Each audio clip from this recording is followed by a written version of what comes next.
ஒரு video viral ஆகிட்டுருக்கு, அது உண்மையானே? அது உண்மைலாம் இல்லைப்பா. என்னதானே ஆச்சு? நாங்கள் போர்ட்டிகோவில் வந்து வண்டி நிறுத்தணும். வண்டி நிறுத்தும் போது ஐயா என்ன சொன்னார், பொக்கே எடுப்பா, வண்டி பொக்கே எடுத்துகிட்டு சீக்கிரமாக வண்டியை ஓரம் போடுப்பா, பின்னாடி வண்டி வரப்போகுது அப்படின்னாரு.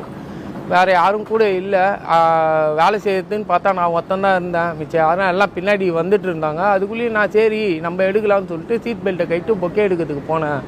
அதை வந்து இவங்க ஒரு கண்டெக்டாக போட்டு இது பண்ணிகிட்ருக்காங்க. நானே ஒரு சாதாரண டிரைவரு, என் பொழப்பில் ஏன் மண்ணள்ளி போடுறாங்கன்னு தெரில. நான் போயிட்டேன்னு சொல்கிறீங்களே, ஆனால் நான் தான் ஏர்போர்ட்டுக்கு கூப்பிட்டு போனேன். அவர் வெளியே வந்தார், நான் தான் திருப்பி அவரை பிக்கப் பண்ணி கூப்பிட்டு போய் ஏர்போர்ட்டில் விட்டேன். அதெல்லாம் எந்த வீடியோவும் போட மாட்டேங்கிறீங்க. இந்த டோரை திறந்து நான் இறங்கி போனதை மட்டும் பெருசாக்கி விட்டுன்னு இருக்கீங்க. இப்பயும் நான் ஐயா கூட தான் இருக்கேன். ஐயா விட்டு நான் எங்கேயும் போக மாட்டேன். கடைசி வரைக்கும் ஐயா கூட தான் இருப்பேன். எங்கள் ஐயா வண்டி முன்னாடி தான் நின்று